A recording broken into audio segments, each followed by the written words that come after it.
बहुत बहुत नमस्कार आप सभी का। आपके साथ मैं ऋतिका पांडे। हमारा स्पेशल बुलेटिन देख रहे हैं अपना उत्तर प्रदेश। यहाँ यूपी की बड़ी खबरों से शुरुआत करते हैं, जहां जनपद इटावा के ग्राम लुधियाना में आरके पब्लिक इंटर कॉलेज में रजत जयंती समारोह बड़े हर्षोल्लास के साथ आयोजित किया गया। कार्यक्रम की अध्यक्षता ठाकुर चरण सिंह ने की है और मुख्य अतिथि जिला विद्यालय निरीक्षक अतुल कुमार सिंह ने अपनी गरिमामय उपस्थिति दी है। समारोह में छात्रों ने विविध सांस्कृतिक प्रस्तुतियां दी हैं, जिनमें उपस्थित दर्शकों को मंत्रमुग्ध कर दिया है। बता दें आपको, मुख्य अतिथि ने संविधान दिवस के अवसर पर बच्चों और अभिभावकों को संविधान के प्रति निष्ठा और कर्तव्य पालना की शपथ दिलाई है। उन्होंने कहा है कि हर बच्चे में विशेष कला होती है, जिसे निखारने के लिए सक्षम शिक्षक आवश्यक है। कार्यक्रम का संचालन कृष्ण गोपाल अवस्थी ने किया है। प्रबंधक अजय कुमार अवस्थी, प्रधानाचार्य चंद्रमोहन और संरक्षक प्रेम नारायण चतुर्वेदी ने इसे सफलतापूर्वक संपन्न कराया। इटावा से धीरेन्द्र सिंह चौहान की रिपोर्ट। हमीरपुर में अखिल भारतीय ब्राह्मण महासभा ने IAS संतोष वर्मा के खिलाफ जोरदार प्रदर्शन किया है। ब्राह्मण समाज के सदस्यों ने जिलाधिकारी को ज्ञापन सौंपते हुए संतोष वर्मा का पुतला दहन किया है और उनके खिलाफ सख्त कार्रवाई की मांग की है। ये विरोध मध्य प्रदेश के IAS अधिकारी संतोष वर्मा की अमरद्वितीय टिप्पणी के खिलाफ था। आपको बता दें, उन्होंने हाल में ही एक प्रांतीय अधिवेशन में कहा था कि अगर ब्राह्मण अपनी बेटी दान करे तो आरक्षण खत्म हो जाएगा। इस टिप्पणी से पूरे देश में आक्रोश फैल गया है। सरकार ने मामले में उन्हें नोटिस जारी कर जवाब तलब किया है। हमीरपुर में ब्राह्मण महासभा ने राष्ट्रपति के नाम ज्ञापन सौंपते हुए कड़ी से कड़ी कार्रवाई की मांग की है, दोहराई है। हमीरपुर से महेंद्र मोहन चौबे की खास रिपोर्ट।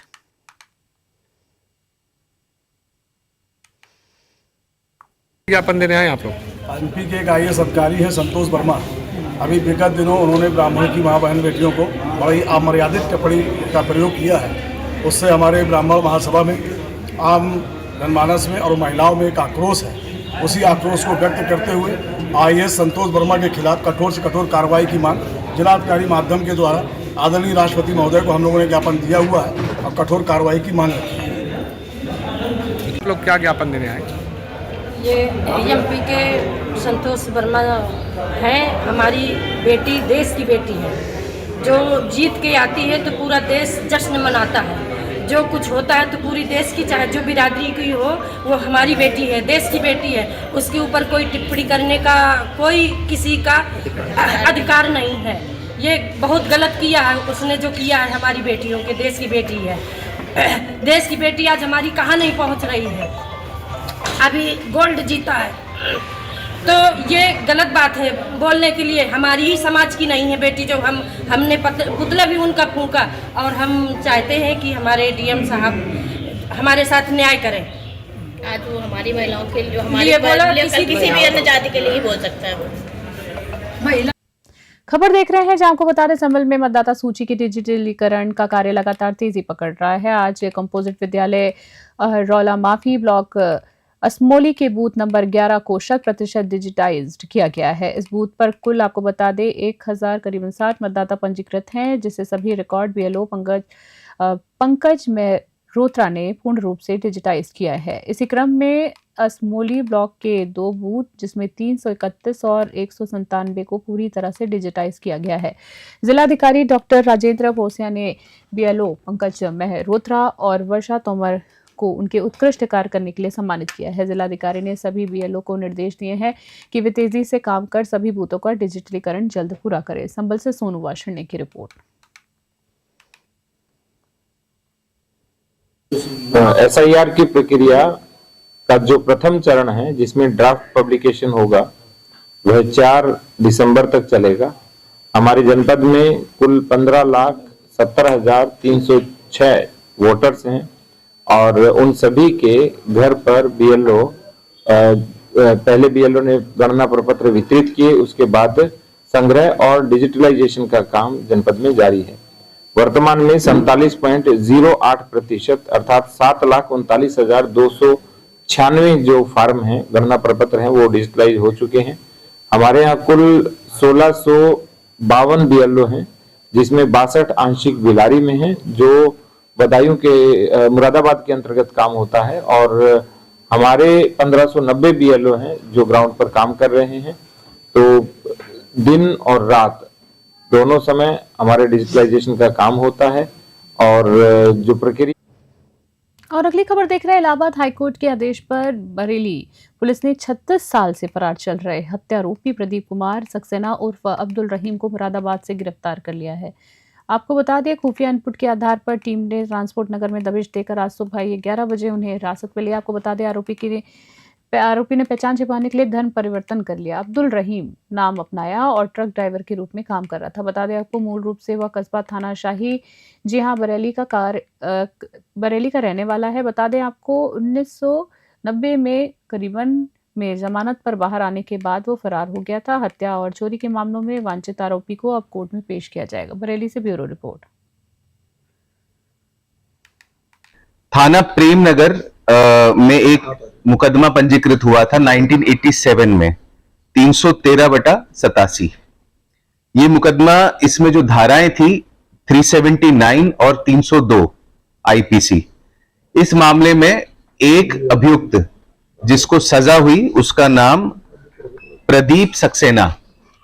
प्रदीप सक्सेना को सजा हुई इस मामले में 1989 में। सजा के उपरांत वह हाईकोर्ट, ऑनरेबल हाईकोर्ट गया अपील के लिए और उसी समय लगभग उसने पैरोल ली। पैरोल जंप करके वो व्यक्ति फरार हो गया और पिछले 36 साल से यह व्यक्ति फरार था।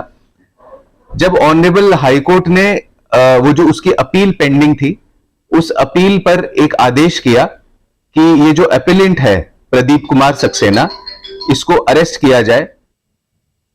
और अगली खबर देख रहे हैं, गुरुवार रात गंगा एक्सप्रेसवे पर दो वाहनों की तेज रफ्तार टक्कर से एक ही परिवार के 6 लोग मौके पर ही उनकी मृत्यु हो गई। दुखद खबर है, जबकि 4 लोग गंभीर रूप से घायल हो गए हैं। एक्सप्रेसवे अभी शुरू ही नहीं हुआ था, बावजूद इसके तेज रफ्तार वाहन दौड़ाने की लापरवाही ने जानलेवा हादसा हुआ है। काफी दुखद खबर आ रही है। हादसे के बाद तुरंत पुलिस और राहत टीमें मौके पर पहुंची और घायलों को अस्पताल ले जाया गया है।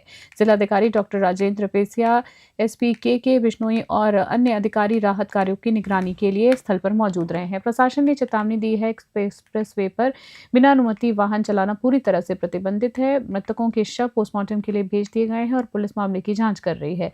संभल से सोनू वाशर्णी की रिपोर्ट।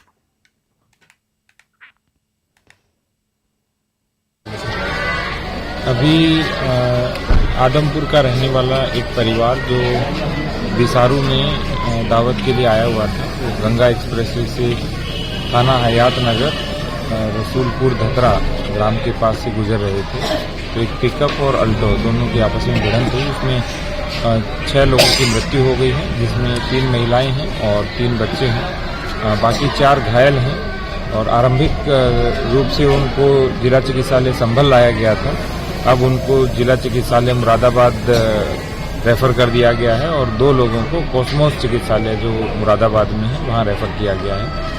उनके परिजन भी आ गए हैं, तो अभी हमारी पूरी टीम यहीं है और शीघ्रातिशीघ्र इनका पंचनामा भरवा कर और सुबह पोस्टमार्टम कर जो शरीर है उनको सुपुर्द कर दिया जाएगा। सर, क्या कुछ जानकारी मिली कि किसान परिवार से थे सर, क्या कुछ उनकी मदद भी की जाएगी? बिसारू के रहने वाले बहुत ही दुर्भाग्यपूर्ण घटना है रात का ये एक्सीडेंट। इसमें दोनों गाड़ियां जो है अनाधिकृत रूप से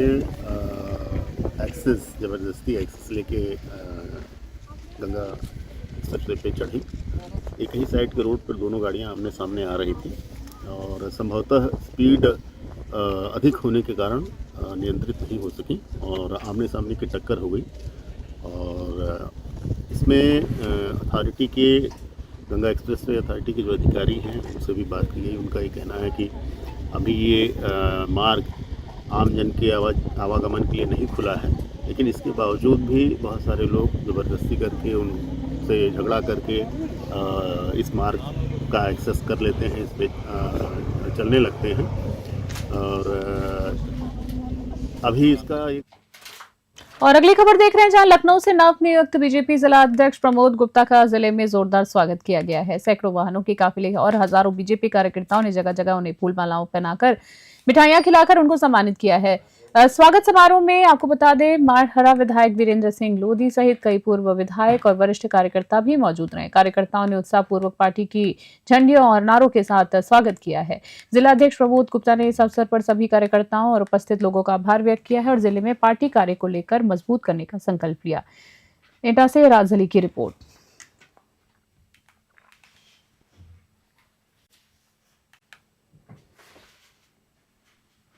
अगली खबर देख रहे करारी कस्बे में स्थित सरकारी कंपोजिट शराब की दुकान से 1,40,000 रुपए चोरी होने का मामला जो है सामने आया है। दुकान में सेल्समैन अंबिका प्रसाद ने बताया है कि रोज की तरह पैसे गिनकर काउंटर में रखकर दुकान बंद कर दी गई थी। अगले दिन जब दुकान खोली गई तो पैसे गायब थे। सीसीटीवी फुटेज में देखा गया है कि एक अज्ञात चोर शटर के ऊपर से उतरकर कैश चुराकर फरार हो गया है। अंबिका प्रसाद ने करारी थाने में लिखकर शिकायत दर्ज कराई है और आरोपी की पहचान सख्त कार्रवाई करने की मांग की।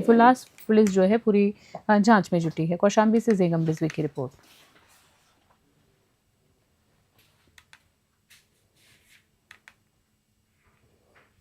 और जिले में मतदाता सूची की डिजिटलीकरण और फॉर्म फिलिंग का काम लगातार जारी है। जिले में सभी तहसीलों में बूथों पर बीएलओ, आंगनवाड़ी कार्यकर्ता और लेखपाल मतदाताओं की मदद कर रहे हैं। डीएम और एडीएम समय समय पर निरीक्षण कर रहे हैं और फीडबैक ले रहे हैं। वहीं एडीएम ने शहर के बूथों का दौरा कर फॉर्म भरने की प्रक्रिया में आसानी सुनिश्चित की है। मतदाता सूची के पीडीएफ में 2003 और 2025 के मतदाता के भाग और सीरियल नंबर एक साथ उपलब्ध कराने के निर्देश दिए गए हैं ताकि नाम खोजने में सुविधा हो। नगरपालिका ईओ को स्वास्थ्य नायक के माध्यम से घर घर जाकर फॉर्म कलेक्ट करने के आदेश दिए गए हैं। ललितपुर से निहाल सेन की रिपोर्ट। खास बुलेटिन में फिलहाल के लिए इतना ही। बने रहने उस 21, देखते रहें। नमस्कार।